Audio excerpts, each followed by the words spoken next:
Paskutiniu metu sulaukiu daug atsiliepimų apie mano tatuiruotes.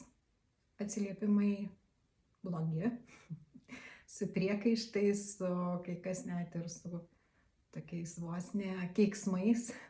Taip, tatuiruotės tai yra ženklai ant kūno, kurie negali būti vienareikšmiškai priskirta prie blogio arba tik prie gėrio.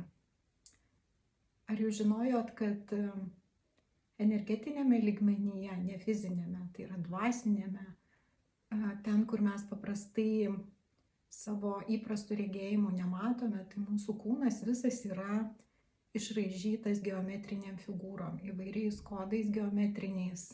Taip kad mes esame pilni tatuiruočių ir tai, kad mes nematome, nereiškia, kad neegzistuoja. Tai yra mūsų energijos išraiška geometriniam figūrom, sakralinė geometrija. Ar mums tatuiruotės neša blogį ar gėrį priklauso nuo kokie tai yra ženklai, su kokiom prasmėm. Labai dažnai žmonės tų ženklų nesupranta, jų užslėptos prasmės ir gali tikrai prisidaryti savo bėdos. Aš pirmąją tatuiruotę ant dešinės rankos pasidariau su ta intencija, kad tiesiog norėjau mandalos, kad papuošti savo kūną, taip kaip mes puošiamės drabužiais ar makiažo ar papuošalais. Tačiau labai greitai kažkaip man norėjosi kažkokios pusiausvyros, tai yra ženklų ir ant kairės rankos. Kai mano jogos mokytojas paklausė, sako, tai jau dabar Rasa darysi ant viso kūno, sakau, ne, tik tais ant kairės rankos dar, kad būtų pusiausvyra. Ir sakau, kažką lygiai tokio pačio, nekalto, kaip ir šitą mandalą.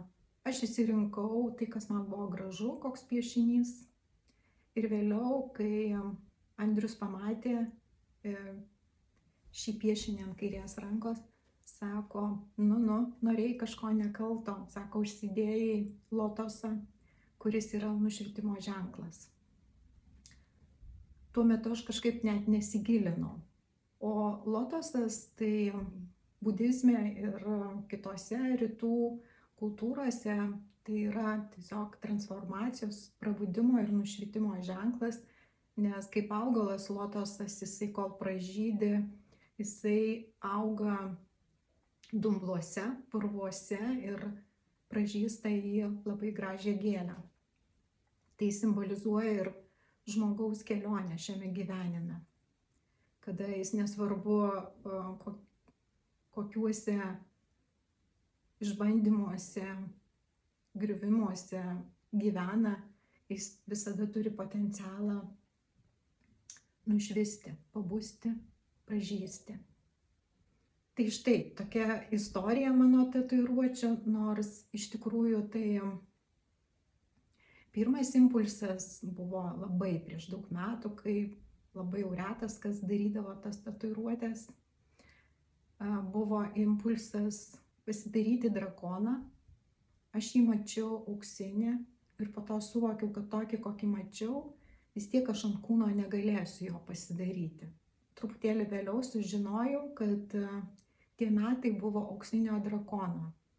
Tai tas įvykis man rodo, kad aš jau turėjau ryšį su galaktika, su informaciniu lauku.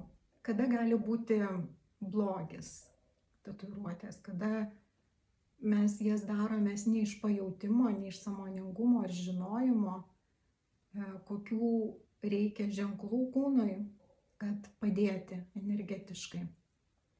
Labai dažnai žmonės jas daro dėl mados, dėl ego, kad išsiskirti iš kitų.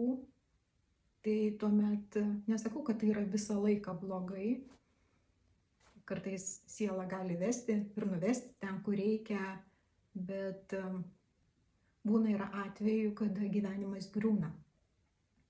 Kada, sakysim, stiprūs ženklai skatina žmogaus sąmonę atsiverti, o žmogus dar yra nepasiruošęs.